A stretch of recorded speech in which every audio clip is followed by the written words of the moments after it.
This is Back to Back.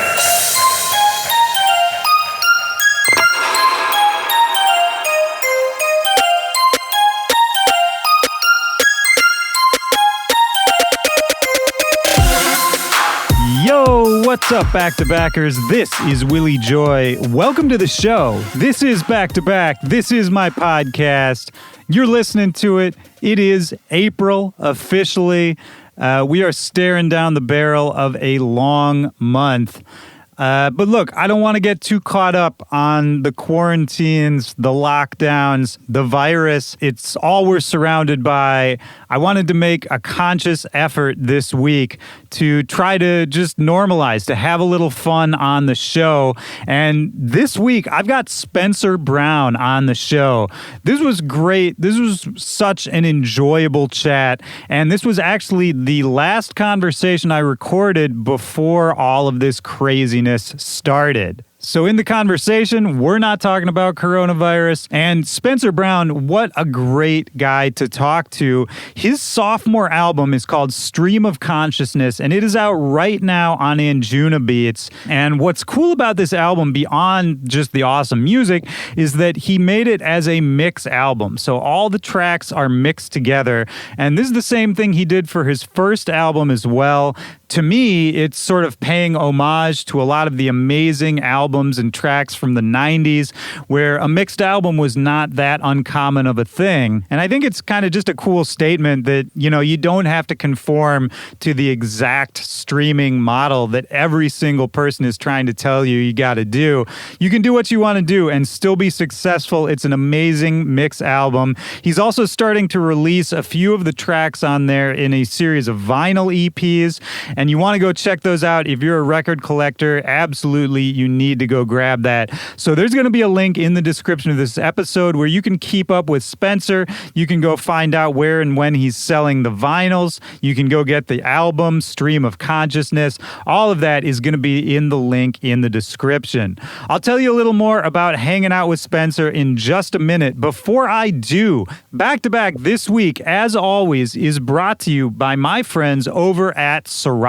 Serato has been doing a ton of outreach in these trying times. They're really trying to help take care of all the artists out there. And if you're a producer and if you're stuck at home right now, there's never been a better time to learn a new piece of software. And that's where Serato Studio comes in. Serato Studio is a new beat-making tool, and it is here to help you simplify the path to creativity. So if you've been sitting in the studio trying to create something, feeling frustrated, feeling stale, just like you want to freshen up your workflow, I think you should check this out. Serato Studio comes built in with tons of loops, effects, samples. They've got sample packs you can grab from people like Flostradamus, the legendary hip-hop producer Just Blaze. And Serato Studio was built really with an eye for intuitive design.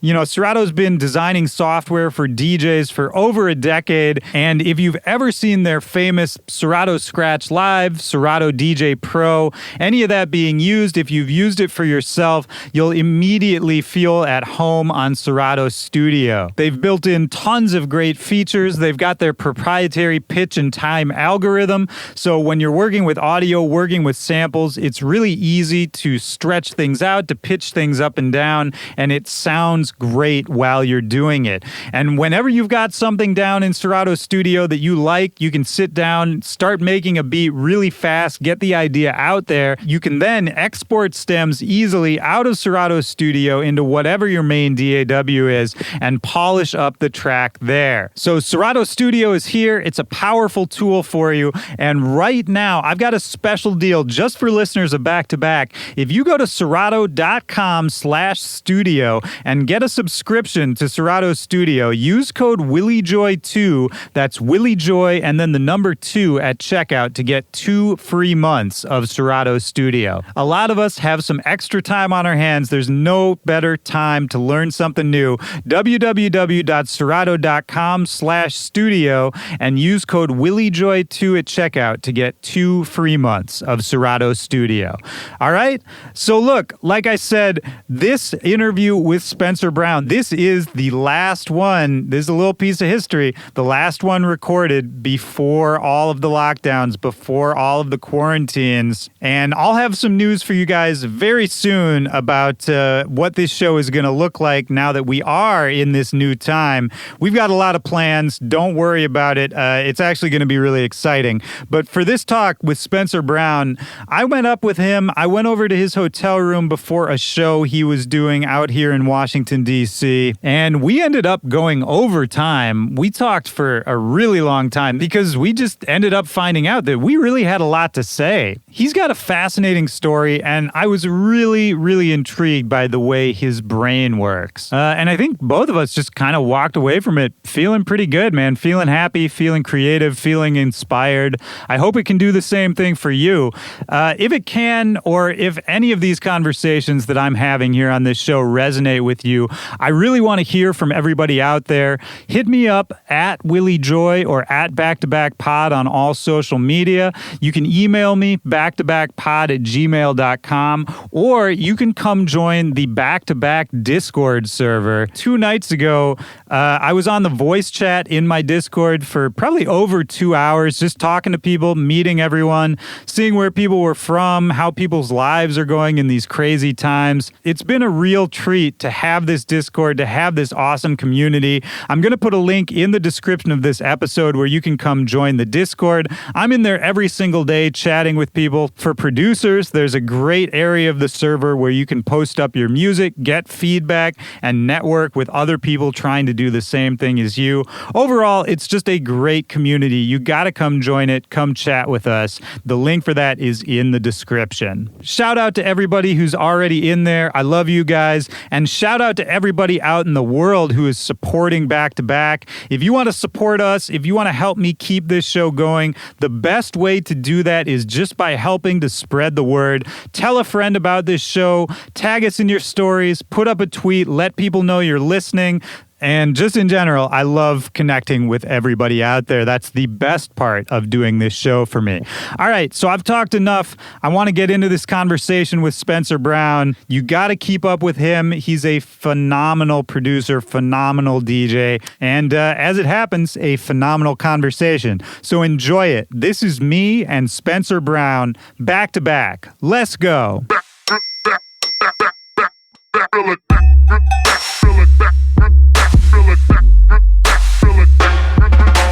Oh, and you got your snacks. Yeah, my snack bag. Yeah. That made me really happy because I always bring my own snacks. Yeah. And I think it's such an underrated move. I know. Touring with snacks. I think snacks are like one of the 3 most important things I would bring on tour. 100%. Because I mean, it's like not only is it food that you know you're going to like, it's comforting, but it's also you can choose what healthy level you're going to be at. Right. Because it's so hard in an airport or when you're on the go.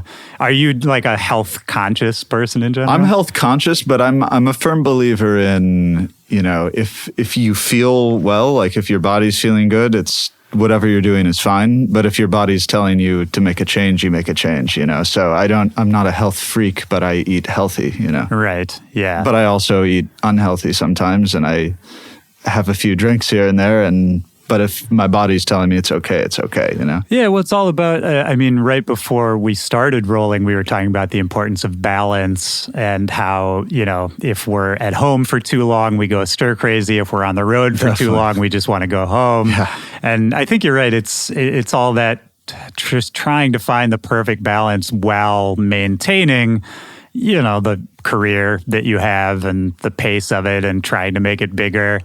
It's a weird thing. I mean, for me, and you can tell me if you agree with this or not, for me, it took a long time I still don't know if I've really found the right balance for me, but definitely the first couple of years when I started touring and just started, getting a little bit of success, just a little bit, I focused so much on that I really didn't think about taking care of myself physically. Right. And it took me a while to even realize that there was an issue with that. Right. Yeah, it totally makes sense. Was it the same for you in any way? Definitely. I mean, I've always been so passionate about DJing since I was, a teenager. And like even before then, I was just always super into it. So when I started my first kind of touring experiences when I was 18 and 19, I sort of learned what doesn't work touring. But glad I kind of got that out of the way when I was like 18 or 19, because...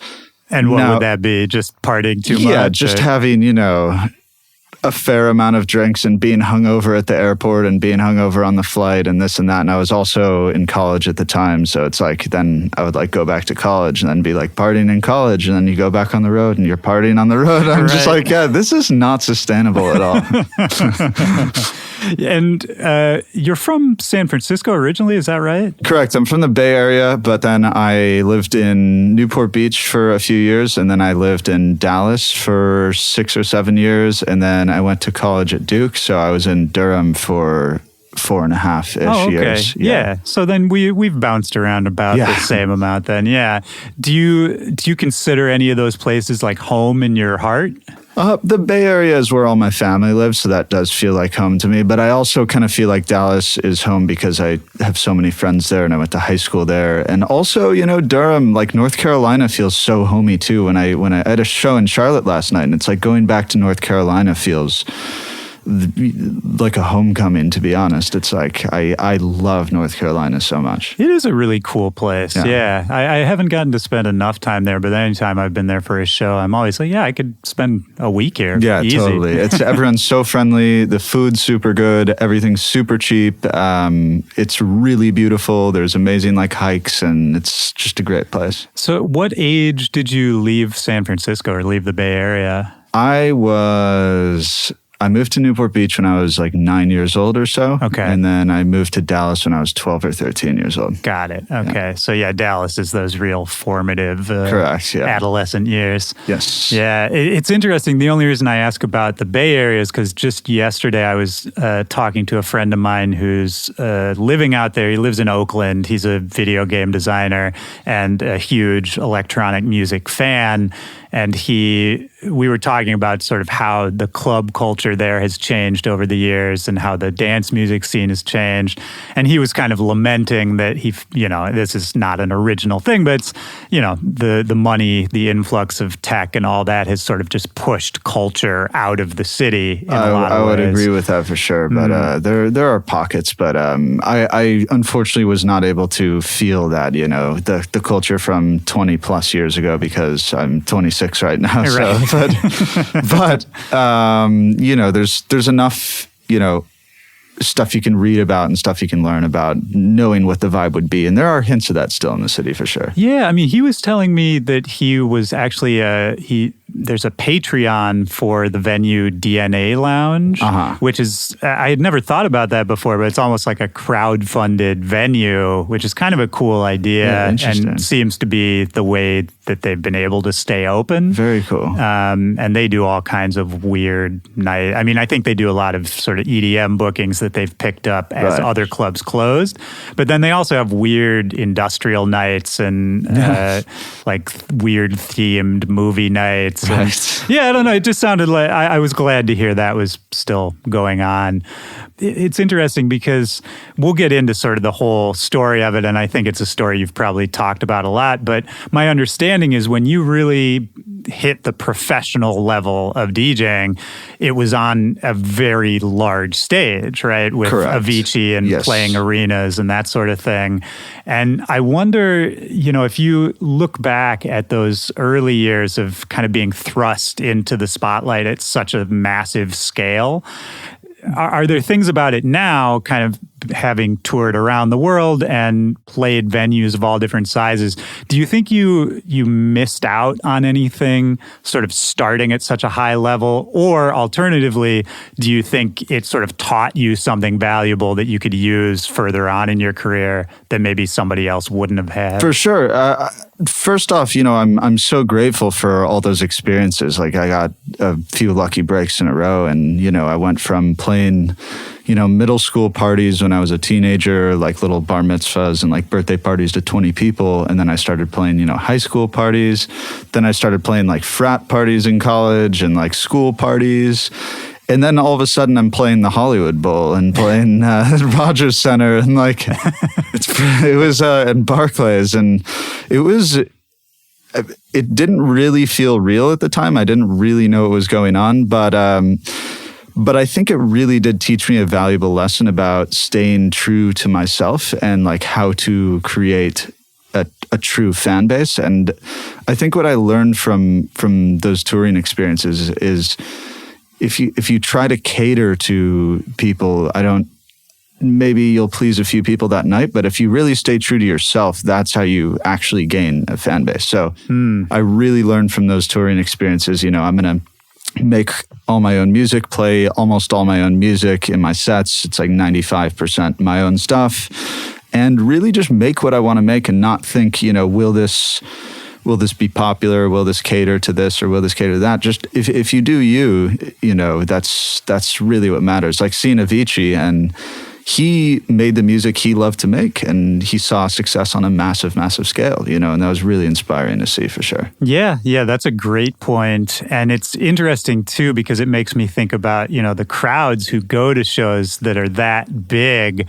It's almost, it's less about the individual people who are there. I feel like a crowd that big, it almost has a will of its own. Yeah, for sure. And it kind of doesn't care about you, Exactly. That's when I was like, if I'm trying to cater to them, it'll come across as something that isn't fully authentic. So it's just important to stay true to myself. So I was playing, I was doing my thing. I was playing like progressive and some techno and some stuff. And it's like some people were really into it and some people really did not like it. And, that's just the nature of being thrust into that scenario at that point in my life, but absolutely. Well, and I would say if you had sort of just pandered to them the whole time and played exactly what you thought they wanted to hear, then you would have sort of been an interchange. Anybody could have been opening, right? Exactly. And there's still people who come to shows these days who are like, oh, I remember you from, Rogers Center in 2014 or whatever it is, and it's like, and I've been a fan since then or whatever, because you were playing like underground music before Avicii on the main stage to all these people, and I think there's that is what I've tried to do really my whole career. I would never try to cater to somebody else. It's like it's music, it's art, it's my art, I can do what I want to do, and that's what all artists should do, Yeah, absolutely. Well, and I think getting that perspective early on is a big thing, for I sure. think, because I think a lot of people can go for a long time just sort of playing the game, for lack of a better phrase, and see some success, and then maybe at a certain point realize that, it's kind of a house of cards, or it's kind of a hollowed out thing. Definitely. And I also think, though, there are different ranges of being authentic. Like for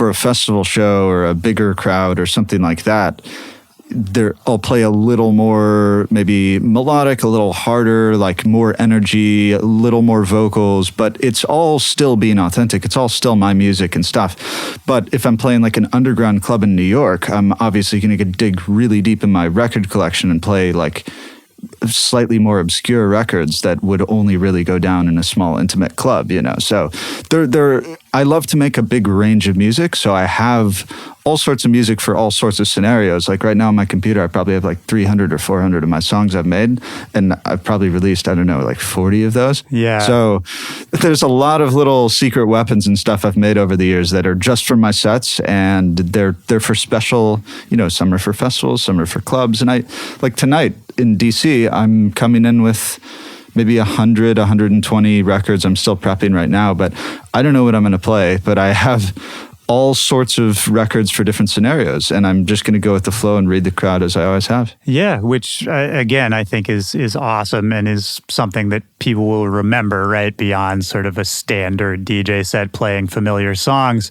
Although it does make me wonder, if you said you have, say, 300 songs and you've released 40 of them, how many do you think you will release? Like, do you think that's kind of the usual ratio? Do you usually have, 5/6 of the music you've written that probably you're the only one that is going to hear them? To be honest, I'm constantly making music, like whether it's on flights or in my house or in a hotel room or whatever it may be. And I'm just kind of making stuff. I don't really make stuff to release stuff. I just make stuff like sort of what am I missing in my set? Like I need like another kind of techie, hard banging track. So then I just go and make that, and then if I need something a little more, if festival season's coming up, I need something a bit bigger and vocally and stuff like that, I'm going to sit down and make that, But then I'll send all those to like my management and my team and stuff. And then they'll be like, oh, this one's really good. This one's really good. Like we'll release this, we'll release that. And then I'm like, yeah, I agree. We'll do that, you know. But for albums, it's a bit different. I've done 2 mix albums so far. Right.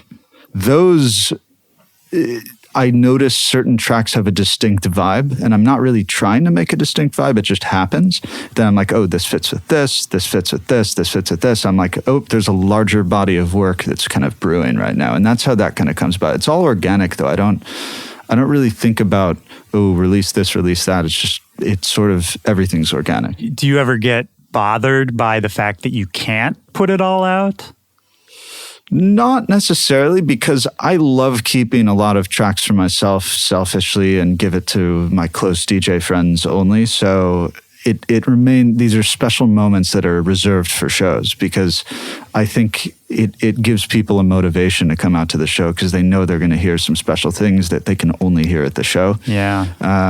There's like my Sun in Your Eyes remix for Above and Beyond. I've made that, 4 or 5 years ago now, and I play it almost every set still, and people know, it's a very special remix I hold close to my heart, but I haven't put it out, because it's such a moment in the sets, and maybe we will someday, maybe we won't, but I don't know. We'll see. I actually kind of love that, man, because that's I've seen, I forget who, somebody was talking about recently how the ecosystem of releasing music has changed so much that there's all this hype for a song, months before it's released, right? And people talk about it. Oh, he played it at this, or oh, somebody put it in their radio set. Right. But then by the time it actually gets released, the hype is kind of done, which is sort of this weird inverse. But in never releasing it, you can kind of keep that same feeling 100%. Indefinitely, which is really cool. Yeah, exactly. And I think that also, I'll come back to this later, but I think that probably also goes into sort of your unique live shows and the way you think about DJing and all that. One other thing I did want to ask before we get there is, you said you're just always making music. You're constantly making it. You're not necessarily thinking about where it's going to end up. Yes. And for that, you said you'll just be on a plane and think, oh, I need a techie song for this set. Is making music for you, if you're doing it all the time, is it that sort of utilitarian thing where it's always just sort of, oh, well, this is what I need to kind of execute my next vision or, what I'm thinking about right now? Or does it serve a purpose for you, like in another way? Like, is it a meditation or, it's just something that makes you happy? Like, what is the constant drive to be making music? I lose my mind if I don't make music. Really? Like, it's therapeutic for me. I can't stay sane unless I'm kind of producing. But I do take breaks when there's any artist. I mean, I don't feel inspired all the time. So there's sometimes like weeks, like maybe a month or 2 where I just cannot make anything. And you just have to accept that because the inspiration will come back. And so I just, hang out with my friends and go for hikes and stuff like that. Like you can't force that kind of thing. But after a while of not making music, I get to the point where I'm like, I have to make music again. Like I have all this energy built up in my brain and my body. I like have to let it out. And then sometimes I'll make like 5 tracks in 7 days. I'm like, these are all very playable, very nice tracks. And I make like 1 a day and then can go like 3 weeks without any inspiration. But I find when I'm not inspired, a way to get out that energy that I was talking about is just not even trying to make a track, just kind of making like drum loops or not trying to make melodic stuff, like samples, like sampling like old 70s and 60s songs and like finding little bits and things maybe to find inspiration from, but not forcing like writing chords and writing a melody or whatever. Like normally sampling and making drums is what I do when I'm not too inspired. Sure. Well, and that makes sense. That's, just kind of what sharpening your sword or, For sure. Yeah, for whatever you feel like getting back in the game. Definitely. That's interesting. I wonder, have you always been that way? Like if we go back, before the Avicii tours and all that to, say like when you moved to Dallas, have you always been musical? Were you always making something? I started playing drums when I was 2 years old. So it's always been, right. So when I was a kid, I was really struggling with, I had, and I still to this day have music playing in my head 24/7. Basically, I can't I can't stop the music in my head, and it's used to really affect me in school and like when I'm trying to like listen to the teachers and stuff like that. Because there's always some sort of like, you know, when a song is stuck in your head. Yeah. I just have that like times 10, 24/7. So it's hard for me to sleep. It's hard for me to like do anything because I'll get Is it actually a song you've heard, or is it just sort of something you're generally, yeah, it's generally something I've heard or something I made or some chords I was writing or something like that. Sometimes other people's music. But yeah, something will be stuck in my head, and it was really, really distracting. So I was always I taught myself drums and guitar and bass and piano and like all the instruments when I was growing up. When I was like 7 or 8 years old, I like could play all these instruments. I was like, you know, I want to record myself because I can do all this stuff and I want to create stuff, you know, and so I got a little tape recorder and all that stuff. So really, since I was like 7 or 8, it's been pretty nonstop since then. Yeah. Have you looked into that? Is that a medical condition? I think so. I did read an article one time. It's like musical ear something. I do need to look more into that, but I find when I'm producing, that's what helps me. Like going back to the maintaining my sanity, it's like I lose my sanity if I can't let it out somehow. So I have to be constantly kind of letting it out, because if I don't, it's like I get in a weird, anxious, kind of depressed state. So, but it's nice. It's a natural kind of cure to absolutely. This, you know? And it makes me think about, I mean, if it was to the point where it's affecting your schoolwork and affecting your emotional state and all that, do you remember early moments when you sort of figured out that you could channel that? For sure. And I remember seeing therapists when I was like, even before I was a teenager, when I was like 10 or 11, I'm like, I have music playing in my head and I can't stop it. And then we were trying like medication and like this and that. And it's just like the medication was making me feel super weird. I really, really didn't like that. And so we stopped that. And I just found, you know, making music is the best cure to this music in my head, which is funny. Right. Well, and it's good that it ended up being something that you enjoyed. For sure, yeah. And were you playing in bands and that sort of thing? For sure, always, yeah. I was always, drums are my main instrument, so I've always been like a percussive, rhythmic guy. Like I still love melody, and I'm grateful I have a sense of, you know, melody and chords, but I'm not really good at like the music theory kind of thing. Like when I was in college, I took a music theory course and it ended up being my lowest grade of college. Like I can't do like if someone's like write these notes down or like whatever, it's like I don't know how to do that at all. But I like making stuff, you know? Yeah. Well, there's definitely something to just having that ear for it, because I'm sort of similar. I grew up playing the trumpet as opposed to the drums, but I never got a good foundation in music theory when I was young. Right. And same thing, I took music theory in college. I sucked, all that kind of thing. But I think probably both you and I would say that we can still make a great melody, you know? Definitely, yeah. And there's something about that. I've been very thankful for that Definitely. Some part of my brain just sort of instinctually understands it, even if I can't sort of explain it to anyone else. 100%. I think, personally, when I'm making melodies, I program all my melodies. I'm okay at piano, but it's not, again, I'm much better at drums. So when I'm making my melodies, I'm programming it. So I kind of naturally know what the next, you just like write down some notes and then you listen to it on loop and it's like, oh, this should move over, this should move up one. And then you just continue and know that the last note should lead into the next one and that one should lead into the next one. Then all of a sudden you have like a little 8-bar melody and it's super catchy. And that's how it happens. It's just like drawing little notes in logic for me. Yeah, absolutely. And I mean, not to make light of your situation, but if you had music playing in your head 24/7, that you're probably just listening to enough music to sort of be able to analyze what's happening in common, you know. Like 100%. But also, going back to that, it's another cure for me to focus on my schoolwork, even through like college and everything. It's like when I would be working, because I was an engineer, I was always doing problem sets and math and all this stuff. I had to work to music. It would stop the music in my head if I had music playing. It would generally be like techno or something without really lyrics. It would be like techno and progressive and stuff like that.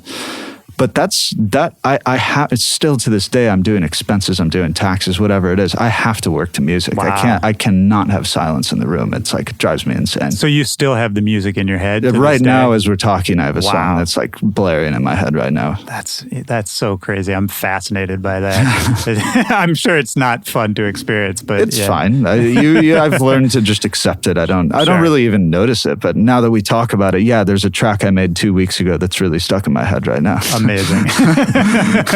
Well, and so, now say you're in Dallas and you're going through high school, you're playing in bands. What was your exposure to electronic music? How did that enter your life? Oh boy. So, my friend and I were making hip hop beats in like 7th grade because I was really into hip hop. And then I feel like the whole dubstep explosion right before the dubstep explosion. So we're talking like 2008 here, like when Rusko and Caspa and like that kind of stuff was really starting to... An amazing time. Yeah, no, agreed. I somehow found that stuff maybe on an iTunes chart, on an iTunes dance chart. It was like low on the chart or something. I'm like, oh, Rusko, like what is this? Like stuff like that.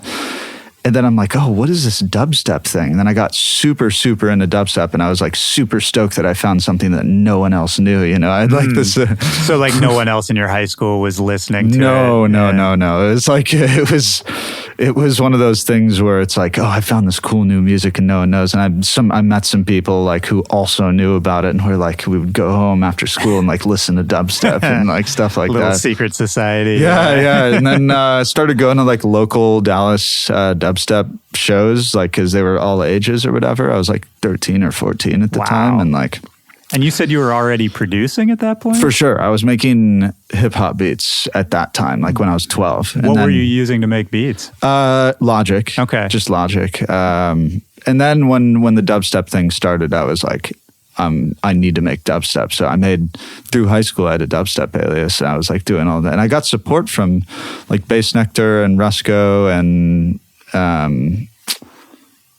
I released on Firepower, which was So I was doing some interesting stuff, but it wasn't really where my heart is. So when I ended up finding progressive and techno and house and like that whole thing through like Axwell and Prids and like the Swedes, like Avicii eventually, maybe in 2009, 2010, sort of popping up, that's when I was like, this is where it feels like my heart is. I need to do this, the progressive house and stuff like that. Was it that, you just found this new thing and it sort of just unlocked something and you were like, oh, this is, this makes so much more sense to me? Do you think it had anything to do with sort of the shifting scene in the bass music world as well, as that was kind of exploding and maybe culturally becoming something different? Well, I just felt, when I was initially getting exposed to the house stuff, it's like, it just felt a lot more natural to me. It just like as a person, I just felt so drawn to it. It's like maybe like subconsciously, it's like it comes from like the gay culture, and I'm gay. I didn't know that at the time, but it's like, I don't know. There's just something it just felt so natural for me. It's like it was like, this is the coolest thing I've ever heard in my life, and this is what I need to be making. Yeah. That's so interesting. This is probably a little just woo-woo and not actually true, but hearing you say that, I mean, it's cool to me because, I mean, obviously, like house music comes from queer culture. I mean, that's where it was born. 100%. And I want this to be true in the sense of that there's just something sonically or culturally embedded in it that could appeal to you, definitely, even if you didn't know you were gay. Exactly. And I didn't. I realized I was gay when I was like 21, maybe. Oh, wow. 21, yeah. And by that point, you were already... I was already making all this stuff. Oh, but man. like, yeah. That's why. Wow. That's really interesting. And you were, I mean, by 21, were you already touring by that point? Yeah, for sure. I'd already done Avicii tour, two cassette tours. And then I was just, playing college gigs and stuff like that. Right. Okay. Well, just for a second, let's jump to that. And if you don't want to talk about this, I totally understand. But I'm very interested. There's that like showbiz cliche of sort of at whatever age somebody gets famous, that then they are always mentally kind of frozen at that age. And I'm not saying this about you, but I'm sort of wondering, if you're put on this stage and you're playing these massive shows at an age where you didn't even know like your own identity yet, what was that like, sort of coming to that realization as your career was already taking off? I have to assume it just that sounds such a chaotic time to sort of make self-discoveries. Oh yeah, it was. To be honest, I was just like a mess growing up, because obviously I had all these feelings I didn't understand, and like all this. Yeah, I was playing before Avicii on his tour, and it's like I was like just not very happy. Like even though all this stuff was happening, I found I was like extremely anxious all the time, like pretty depressed all the time, waking up like not in a good headspace. I'm like kind of had to learn to know myself. And then once I knew myself, and through all my self-discoveries and through talking to my family and to my friends and all that stuff, then I feel like, the happiness and the gratefulness and all that started senior year of college is when I really started to feel, waking up in a really, really good headspace for the first time. And then I also really felt like I found myself musically at the end of senior year into the first year after graduation. Before I was even doing this full time, it was still pretty part-time. But about a year after graduation, that's when it actually became a full-time gig where I could actually make a living off it. And it all really connected with my self-discovery as well, for sure. It was all like, it's a really, really special part of my life where it was, I became happy. I became much more grateful for everything every day. And then I found myself as a musician as well.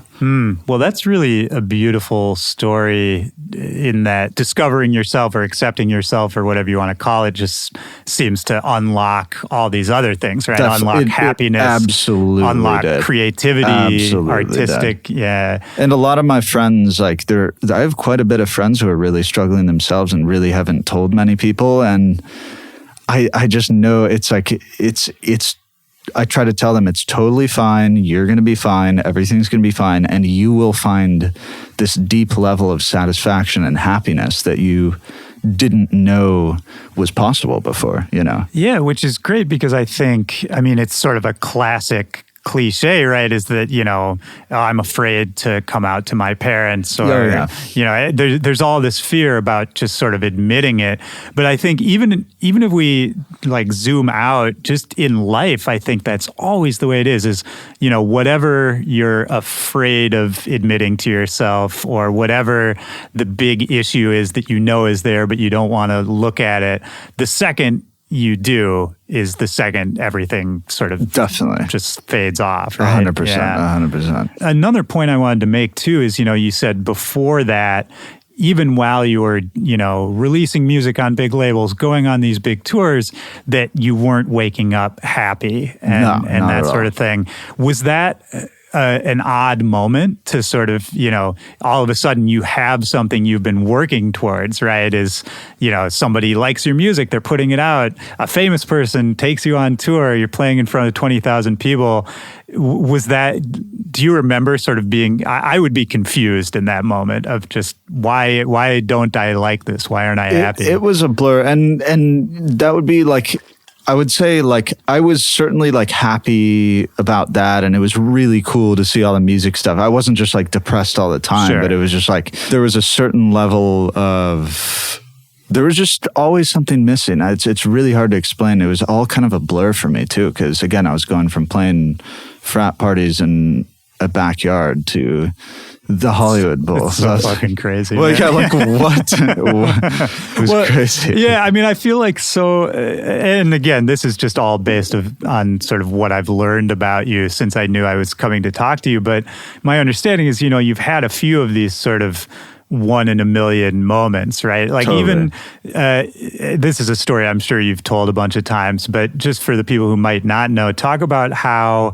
Avicii and his whole team even became aware of you and what you were doing. Well, we talk about these one in a million moments, but what people don't see are the like hundreds of thousands of like, no, like you're so bad, you know, like getting rejected and no, like you cannot be in the music industry or entertainment if you can't deal with rejection. Like that's, you know, I still get rejected all the time, but I just don't care. I'm unfazed. Like, this person doesn't like this. Like, I don't care. You know, it's fine. Yeah, that's me on my best days. Yeah, right. Yeah, obviously, when someone's like, "This is the worst album I've ever heard, and I hope you kill yourself," it's like, "Oh, geez, dude, like go outside or something." You're right, exactly. Yeah. But yeah, anyway, I was getting rejected all the time. No one was listening to my music. I was spamming people on Facebook to listen to my music. I was spamming and this was sort of once you had made the transition to deciding you were going to make house music. Yeah. And even when I was making dubstep, I was annoying little 14-year-old spamming all the dubstep DJs. Like, and I apologize to a lot of people who I'm friends with now who I'm just like, yo, sorry, dude. I was...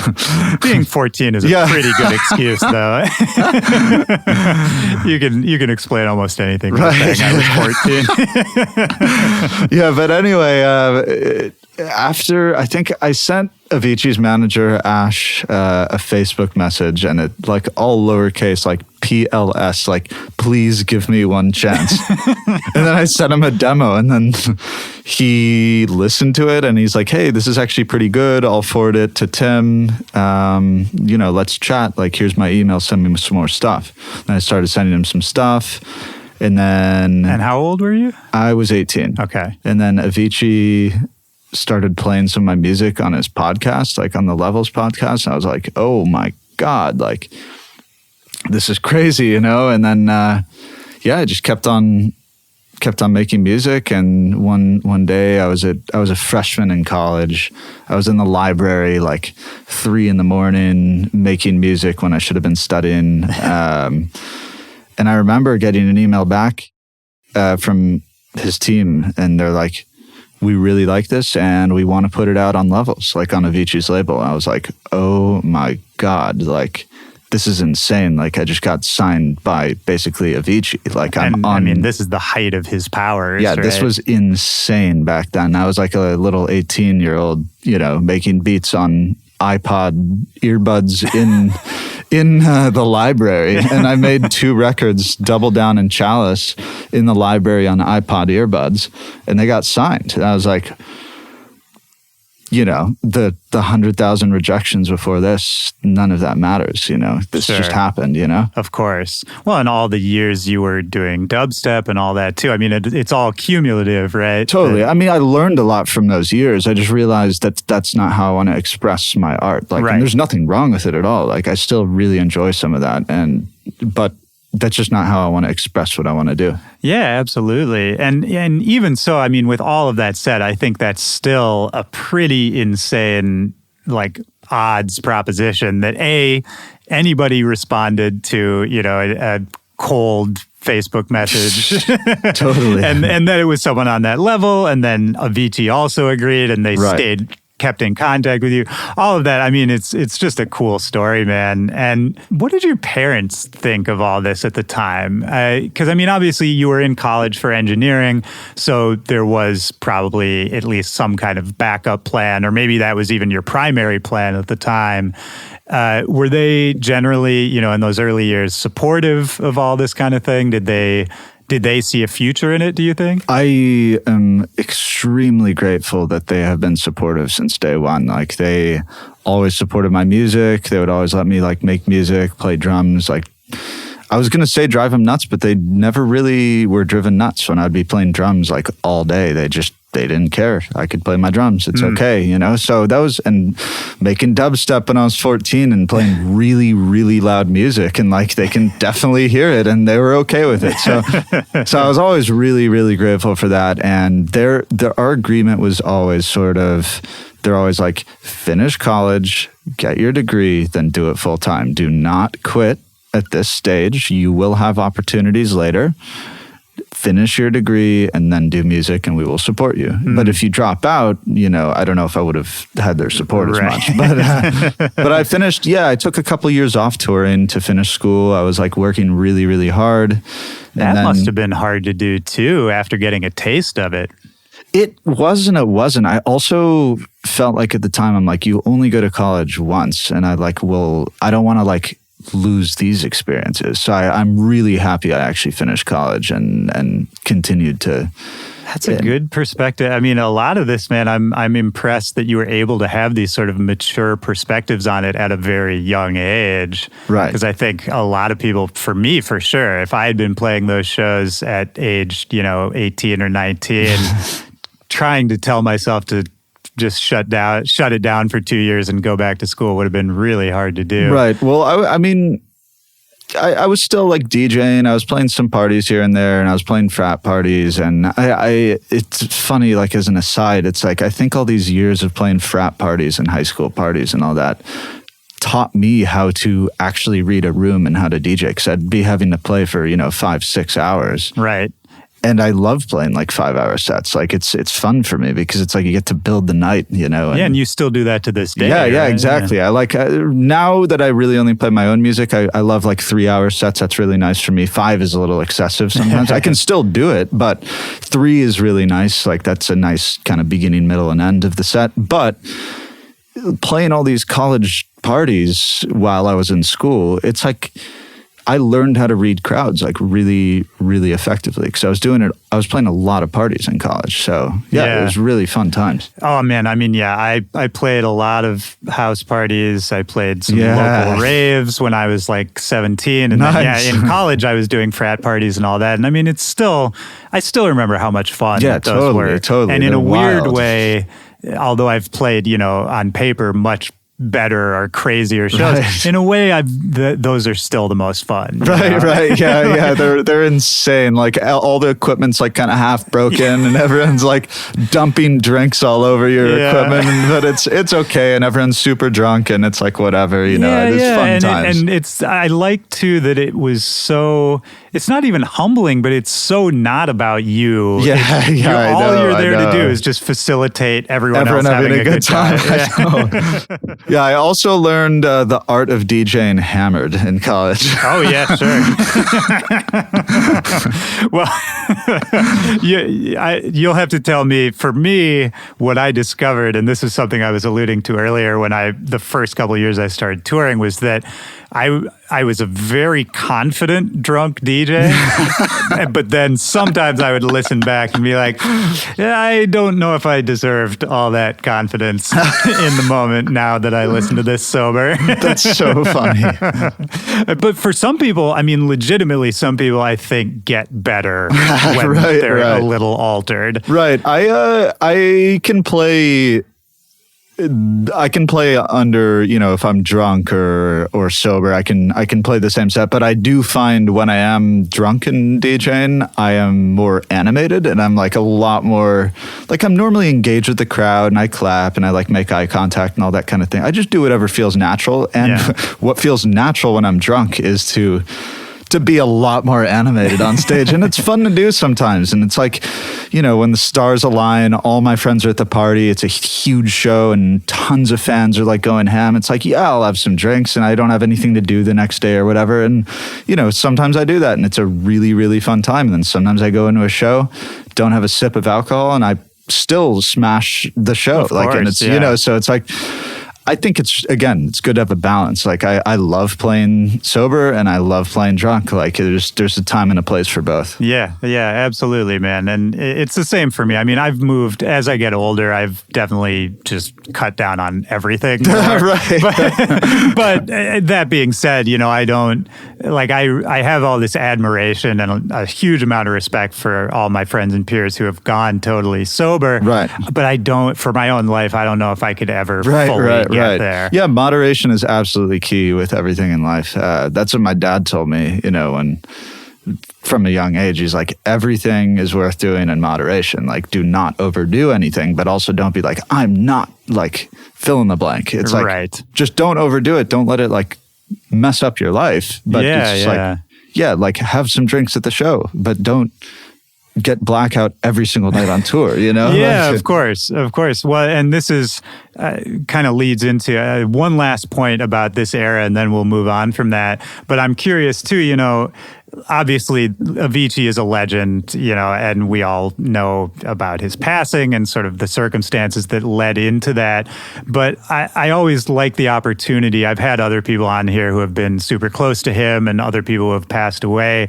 You know, did you, in those years of touring with him and releasing with his label and all that, did you get any kind of personal relationship with him? We were friendly towards each other. Like, I would say hello and we catch up briefly or whatever, but I would kind of give him his space because he's such a superstar, and anyone, I don't know, it's like I don't want to be like that annoying guy who he's talking to, but if he's like coming up and see him at a party or something, I'll just be like, hey, how's it going? And catch up and whatever. And he was always really, really nice and friendly though. He was super open and super chill. Yeah, that was going to be kind of my only question, is just your own impressions of him as a person. Super, super friendly to me for sure.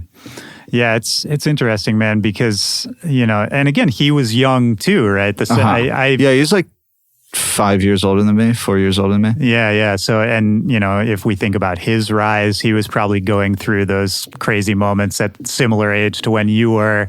Right. And I wonder if he felt a connection to you that way. And then for him to, you know, pass the way he did is so tragic. And it's horrible. Yeah, man, I don't know. I'm not looking to you for any kind of insight on what happened, but it just anytime I get somebody on here who's actually known these people, I think it's nice to kind of just talk about memories of them. Right. Yeah. He was always extremely friendly, extremely nice. Not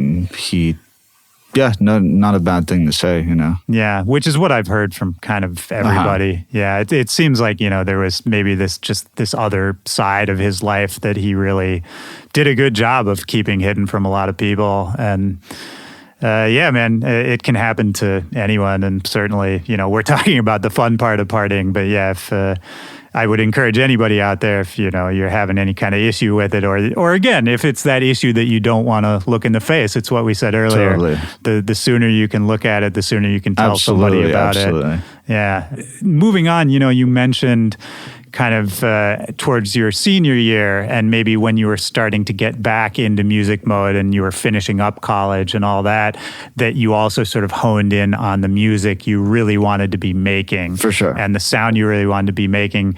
Am I right that sort of coincided with you linking up with Anjuna and kind of starting to move in different circles as well? I think that was all just an organic kind of thing. I wasn't like trying to get signed to Anjuna or work with Above and Beyond, who I've been looking up to, you know, since I was, again, a teenager as well. But it was...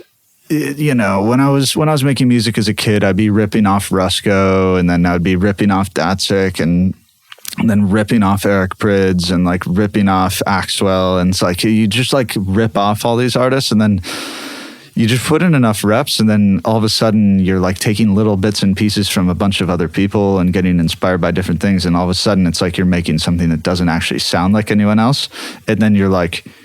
That's when the Anjuna stuff started to happen. It's kind of like it was an organic, or Above and Beyond were playing a couple of my tracks in their sets, like early in the set, because it's a bit more progressive. It's not like super hard stuff, but yeah. And then we linked up, and I'm super grateful. And I got signed, and a few EPs later, I had a career. Right, yeah. And I mean, you're still working with them and the label to this day, Absolutely, right? Yeah, they're amazing. They're my good friends as well, which is awesome. We've spent a lot of time together, like through the bus tours and stuff like that. Right, yeah. They took you on tour again, all that sort of thing. And it's interesting, if you look back, this is a very broad question, but I was wondering about this. You know, if you look back at sort of all of the years of you making music, it seems like you've just sort of organically, like you said, people have been attracted to what you're doing in, I think, kind of a unique way, and that, you know, sort of all these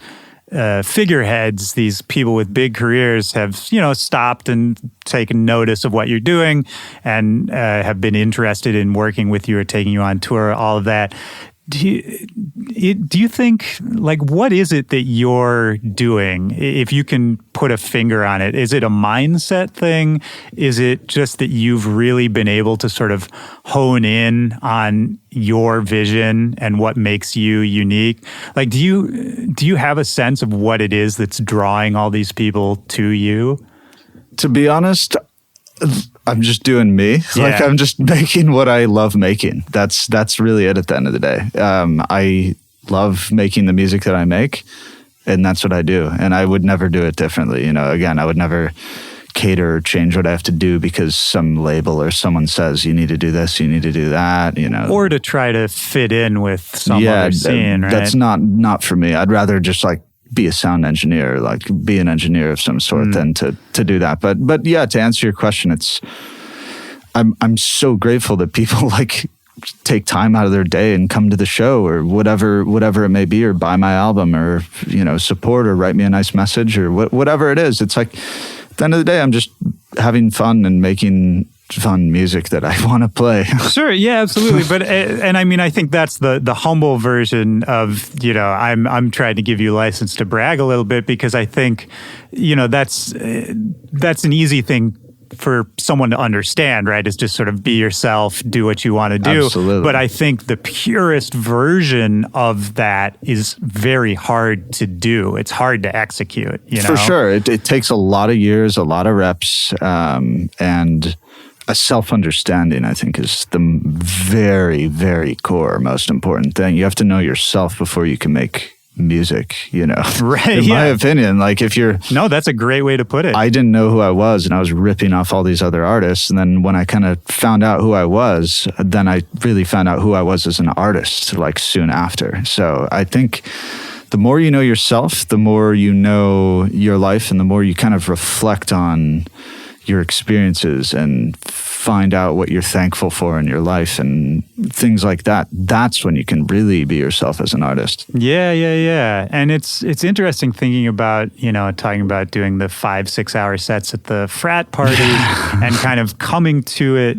from more of a DJ background, which I think is rare in this day and age because it's such a producer culture. Right. And so many people, they get booked to play their first show and they've never DJ'd before. Right. And I think that's maybe been something that's helped set you apart too from where I'm standing, is that having that mindset. And now, maybe we can talk a little bit more about your live shows that we mentioned earlier, where you are playing these longer sets, you're playing a ton of unreleased music, you're playing your own stuff, and you're able to sort of build this experience for the people who go there.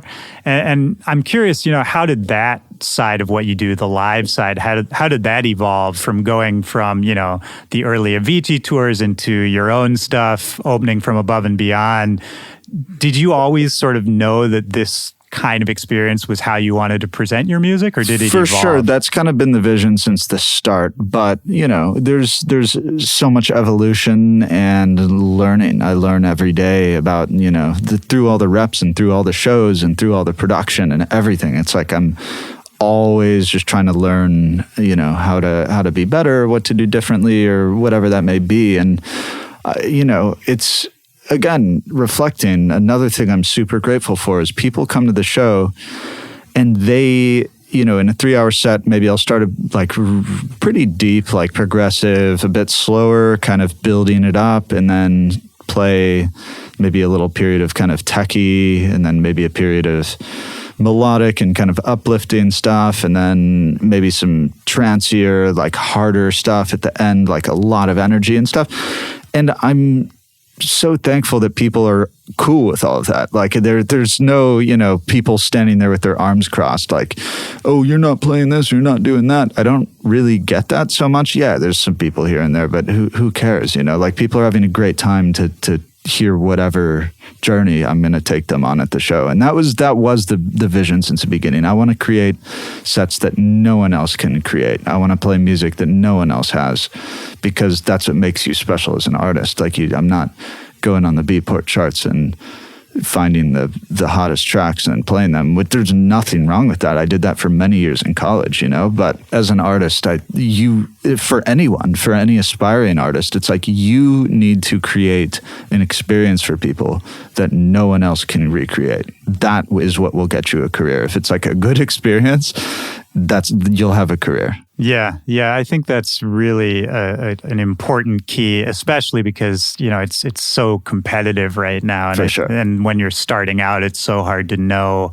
I get so many questions all the time of just how do I rise above the noise, that kind of thing. It's like there's not much you can tell somebody other than what you just said, right? Yeah, totally. Which is you kind of just have to like stick to your guns and just hang on. Definitely. There's so much. This is another total aside, but I heard somebody say this the other day, and it really rang true with me. Is so much.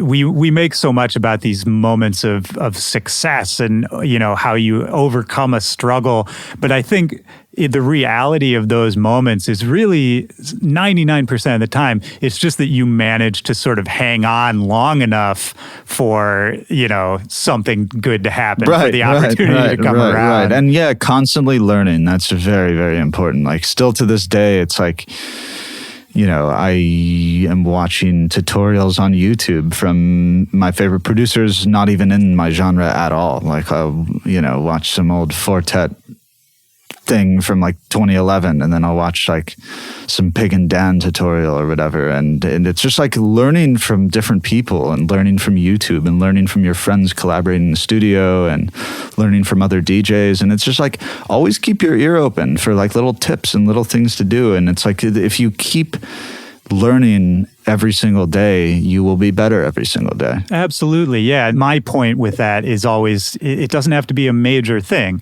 And it doesn't even have to necessarily be something you think about consciously. But what you just said is, expose yourself to these ideas.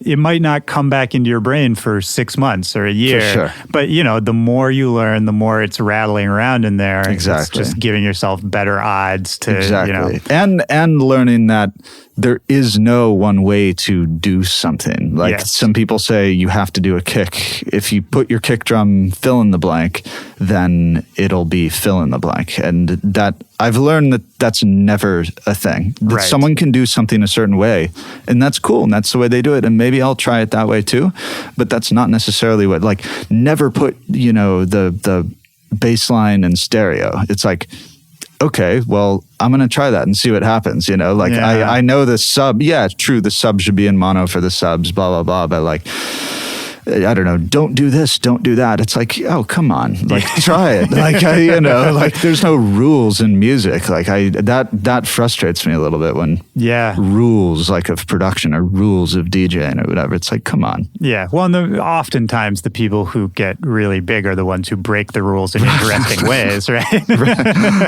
Do you think your engineering background changed the way you thought about making music? Absolutely. In that sense? Absolutely. It gave me a fundamental understanding of sound that really benefited me because I got that so deep into the math and the waves and like how things work and the frequencies and everything. Like, and you were like building speakers? Correct. Is that right? Yeah, that was my thesis. I built an omnidirectional speaker, and I studied like audio, like signal processing and audio, acoustics and stuff like that. Like that was all really fascinating stuff. So yeah, it gave me a really like an intuitive fundamental understanding of how sound works, like from working in an anechoic chamber, which is a fully soundproof room to test my speaker, and really understanding, how speaker caps work and how a speaker works, because I built one from scratch, so that was fascinating work. But yeah, it doesn't give me direct things for my production, but it certainly gives me hard to explain. It's like the fundamental understanding of how sound works makes my mix downs way better. For sure. That's because it's like, I know how it's going to sound in the club, and I know what certain effects are going to do to the sound on a mathematical level. Right. Thus, the math supports what I hear.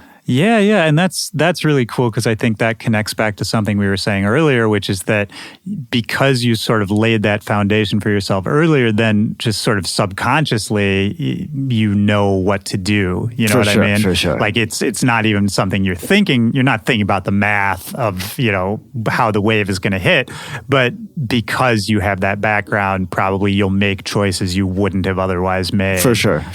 Yeah. You know, all these little things that we learn over time sort of just come into like the moment you're sitting in the studio and the choice you make or the chord you play. 100%. It's all informed by all this, you know, years of stuff. Absolutely. That's really interesting. And how did you come to the idea of these mixed albums, which I feel like, again, I'm sure you've talked about 8 million times, but for anyone who doesn't know, you've put out 2 albums now, but you've released them as mixes. They're Correct. mixed together. So it's not individual tracks.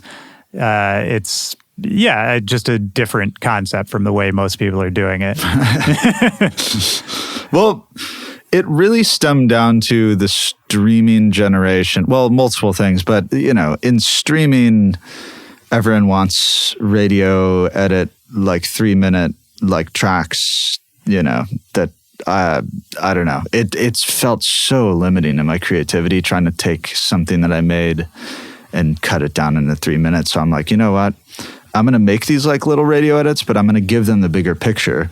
In addition, when I'd be working like in college or high school, I loved mixes because it would keep me in flow state. It would keep me like able to do my work. It wouldn't be like this song and then that song and then this song. I like just when the music's just continuing. Like I used to play like 6-hour techno mixes when I'd be working just because it just wouldn't stop. It just like keep on going.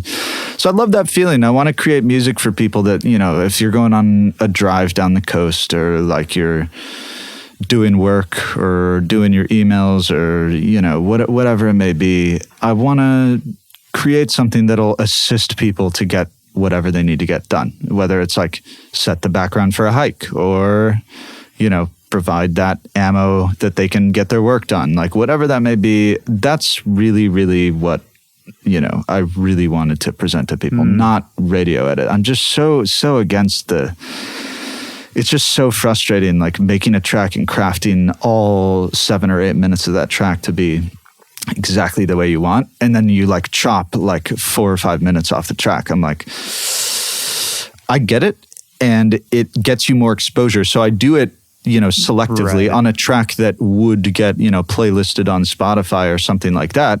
I will make an edit so it gets more exposure because that's good for everyone. It'll be more people at the show and stuff like that. But I don't make the music to be that, you know, and I don't do it with all the tracks anymore. That's kind of how we're going to do it moving forward. We choose, you know, a couple tracks that maybe would resonate with more people than something a little more underground, and then make a little radio version for them. But, you know, when I'm making my albums and stuff, I'm gonna do the way I want to do it because it's my music at the end of the day. Yeah. I mean, again, man, I think that's a really beautiful thing because even what you just said of, you know, you're facilitating somebody's work or somebody's hike or whatever it is. I mean, that sounds a lot to me like what you were describing music did for you in your early years. Definitely. And I'll connect that back to this idea of authenticity that we've been talking about, where somebody who experiences what you do for the first time, be it a show, be it your album, or anything that you do, I think you're really just putting the way your brain works on display, right? Absolutely. And that to me, again, it's a very pure idea. I think that's, at least personally, I'm honing in on what I think is cool about this. Yeah, for sure. Do you think, you know, this mixed album concept, is this something you're going to continue? It's hard to predict the future, but I loved making them, you know, except for the last 3 months. That is not fun. Why not? Oh my God, I was losing my mind. You're listening to a 99.99% finished product, and it's not just like a song. It's an hour product. Right. So I'm having to listen to the same hour of music I've been listening to for a year and a half again and again and again. 329 times, in fact. I had 329 different versions of this album over the course of 2 years. And some, there'd be like 5 versions in a day or whatever, so it wasn't like...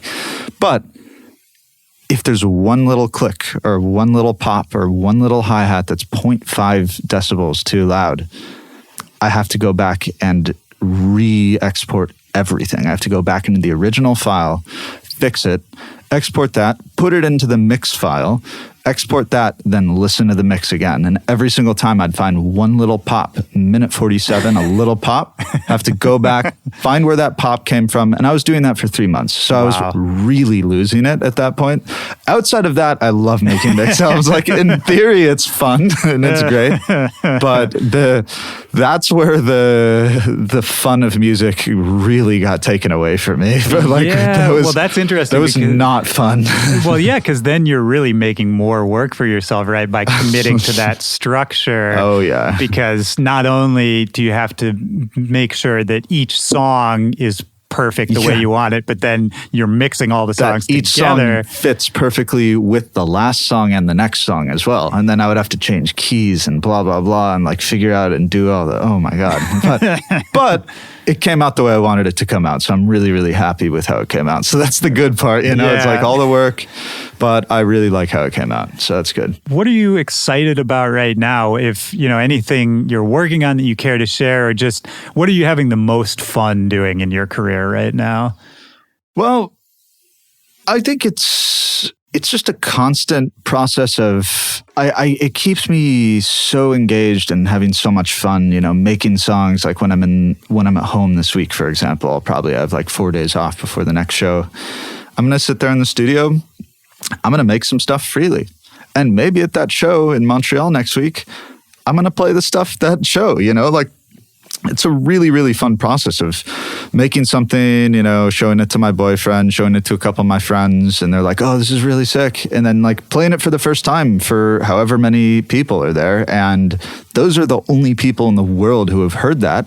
And maybe one day it'll eventually get released and then millions of people will hear that eventually. But I think there's something special about constantly making music and then constantly testing it out.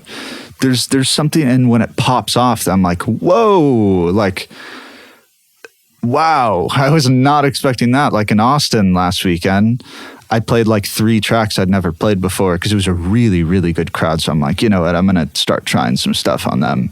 And I played 3 tracks. I was like, oof, I don't know if this is going to go off. And they went off. And I'm just like, oh, okay, like that's kind of cool, you know, like that's what I'm excited about, like doing stuff like that. That's really fun for me. Well, so for you, there's sort of 2 things in there for me. One is sort of the iterative process of just refining something over time and like chiseling it till it's, you know, the perfectly crafted thing.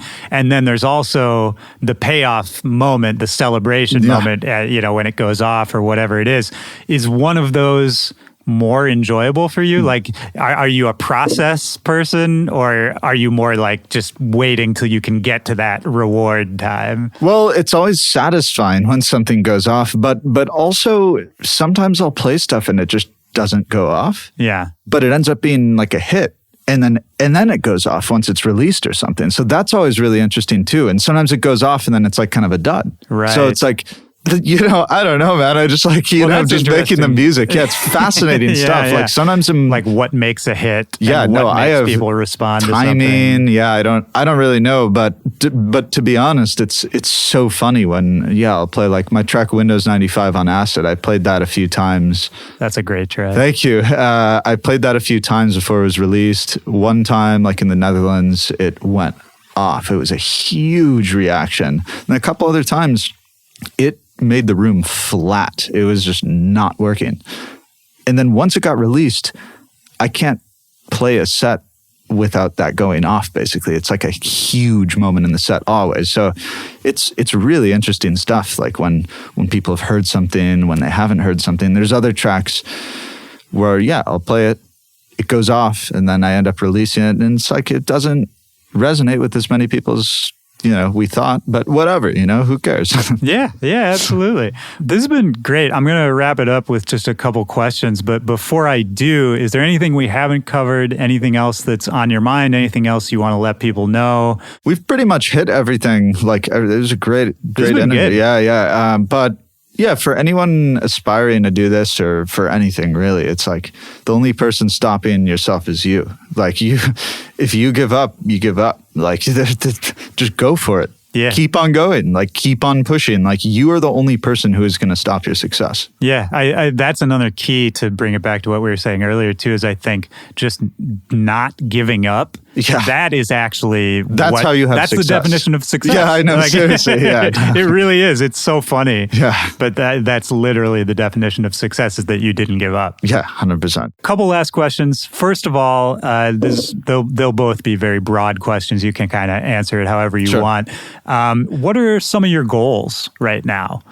What's personally or professionally? Just what are you working on? What are you thinking about? It's a pretty deep question here. It's like, and you can go as deep or as shallow as you want. I would just say, the goals are to just continue doing what I'm doing and have it resonate with even more people, and more people get what I'm doing, and I think just continuing to build the fan base and continuing to get the shows up and like playing in new territories, like new countries, like those are some cool goals. Like I think it was really cool, like doing my India tour last year, that there were so many fans in India who really, really loved the music. I was like, oh, that's so cool. It's on the other side of the world, in a country where I don't speak the native language. Right. And it resonated with so many people there. So the goal, I guess, would be to reach more people in different countries, different cities, even small cities in the US. Like I played a show in Charleston a few days ago, which is like typically not known for dance music, but there were some really, really passionate fans out there. And I think reaching more people and really exposing people to things that maybe they hadn't heard before. And like in a general sense, like I would say the main goal, like now that I've been talking about it and taking a step back, is to help and to heal people as much as possible. That's my main goal. It's for people to forget about all the stress in their life or whatever's happening in their life or whatever it may be, and come to the show and just like celebrate life and enjoy and be thankful for being alive and, enjoy the music, have a great experience, meet some new people, hang out with their friends. It's like providing people with as much joy as I possibly can, bringing enough positivity and bringing as much happiness to people's lives. That's for sure my goal. That's beautiful, man. That's, I think, the best goal kind of any of us could have. And I love that that's sort of here, I've been hearing a ton of gratitude from you this whole hour and a ton of what music brought into your life, right? For sure. And how it's been enabled your happiness. So yeah, I think that's beautiful, man. Yeah, the artists who have changed my taste, I think that would be cool to do to other people, and I think it has happened.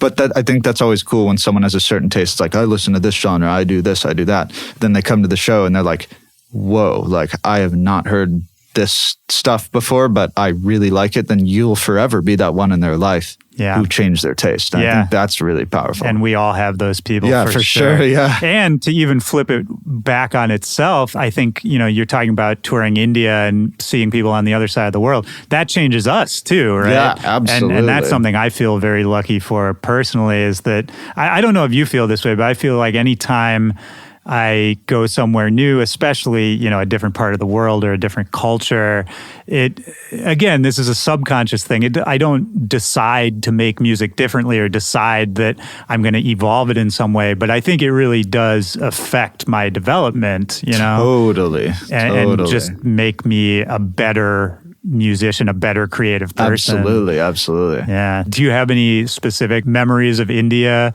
Just, it doesn't even have to be significant, but just something cool you experienced out there? Absolutely. Like going with what we're talking about, I think different countries just love different kinds of vibes of sets. And I found that out real quickly in India, that the shows that I was playing, at least the people who were coming to the show, they really, really like the progressive and deep stuff. Like they like the slightly on the more chill side of things, and they go crazy over the chill stuff. Like not super chill, but like not like super banging. Like they want, like I was playing pretty mid-tempo, like low to mid-tempo for my sets, the whole set. Yeah. And that's what was really resonating with them. And I thought that was really cool, because then you go to somewhere like Australia and they want bangers. Yeah. And like a lot of the time, like they want like Australia banging definitely wants energy, bangers. like so then it fits the culture, like Yeah.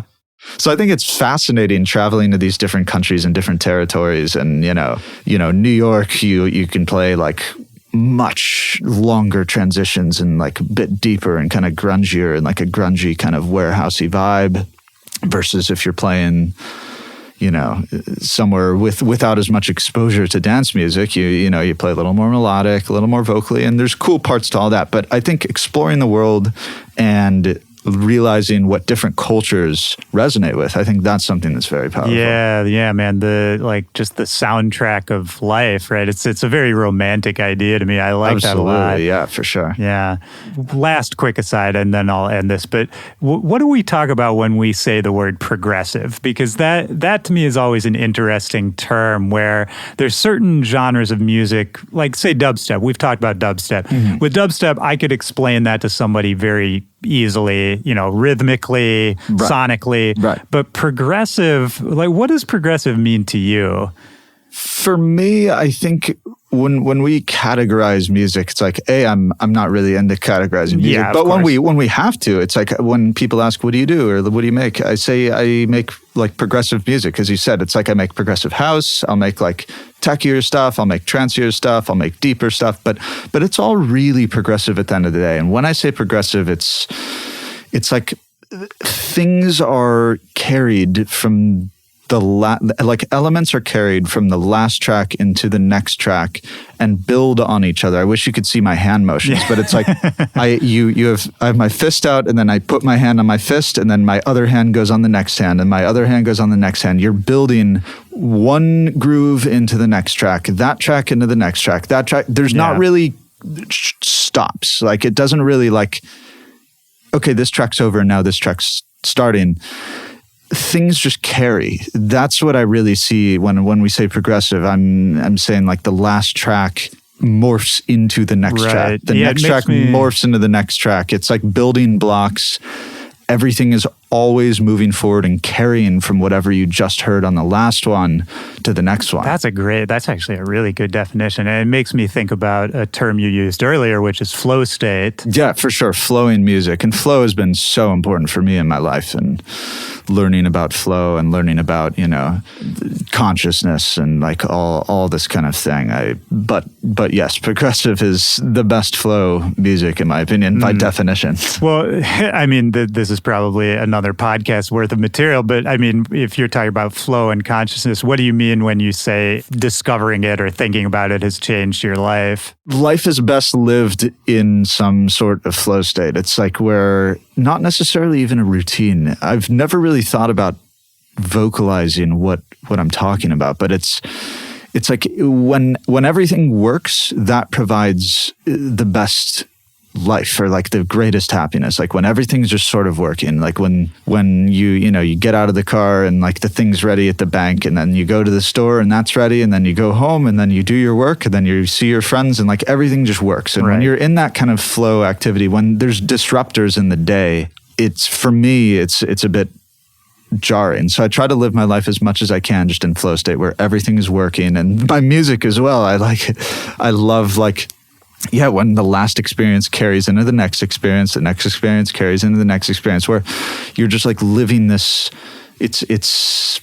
there's no jarring experiences that could throw off your kind of mental state. Yeah, and that makes sense too. You started off talking about how you get itchy if you haven't made music for too long. Exactly, so probably part of it is continuing those routines, Absolutely, right? Yep.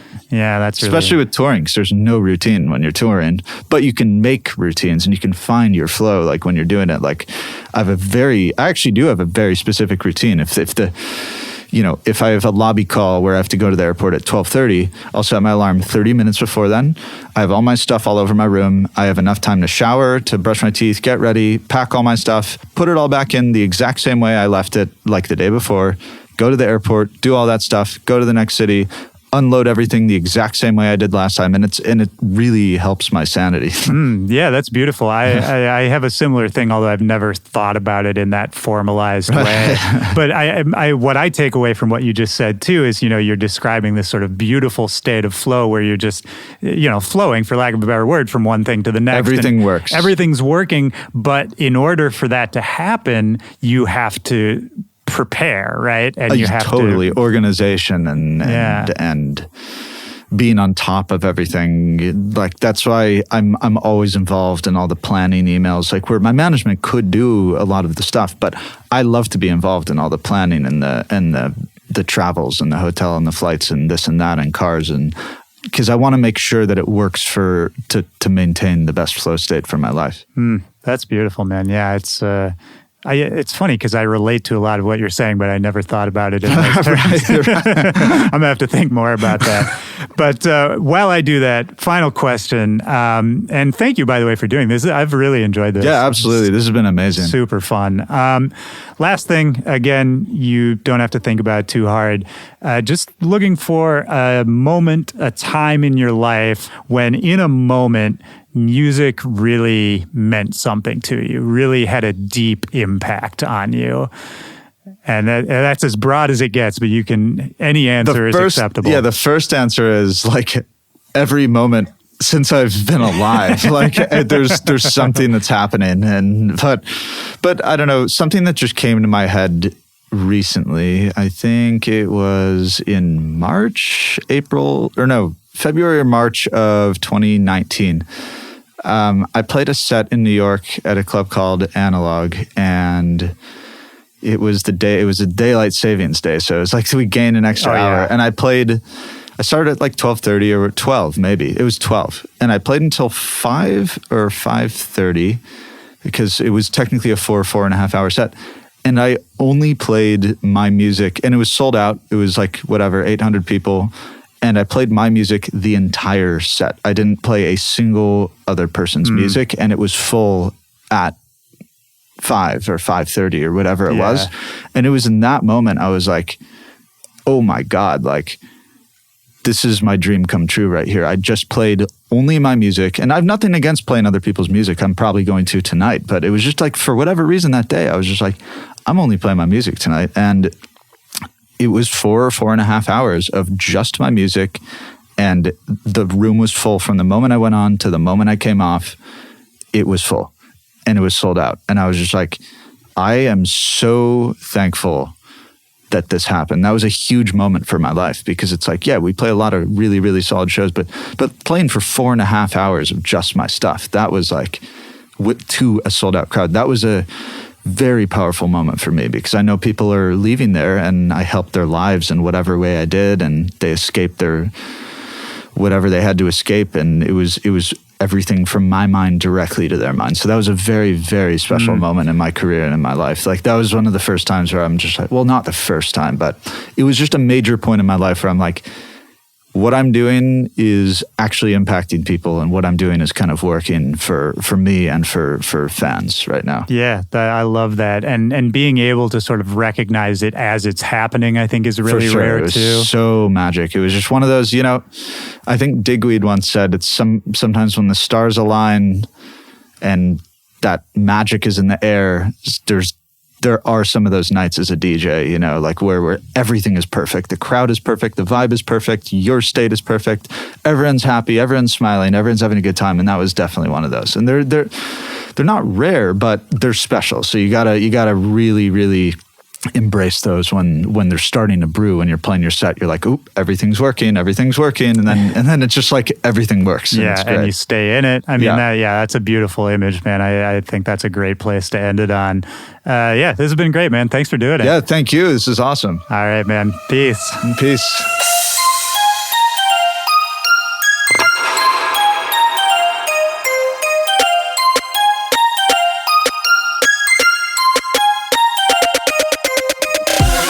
All right, that's the show. Shout out to Spencer Brown. Great to talk to you, man. That was so much fun. I'm going to hold on to those memories. That's the last recording I got to do in person with somebody, probably for a long time here. So that's really special for me. For everybody out there listening, I hope you enjoyed that as well. Don't forget, Spencer Brown, the album Stream of Consciousness is out right now. You can go follow him. There's a link in the description of this episode to keep up with him, all the new music, the vinyl EPs he's releasing, and I'm sure he's got a lot of exciting things coming later this year. My name is Willy Joy. You can always keep up with me as well at Willy Joy or at Back to Back Pod on all social media, or just come join the Discord and chat with me directly. The link to join the Back to Back Discord also in the description of this episode. That's it for this week. I hope you're doing well. I hope you're staying safe. Take care of yourself. I've got a lot of news to tell you probably next week about what's happening here at Back to Back, the changes we're making to react to the current global situation. And you know what? It's actually exciting. I think it's going to be a cool thing for the show. I'll tell you more about it next week. Until then, take care of yourself. I'll see you next Tuesday. For Back to Back, this is Willy Joy. Peace.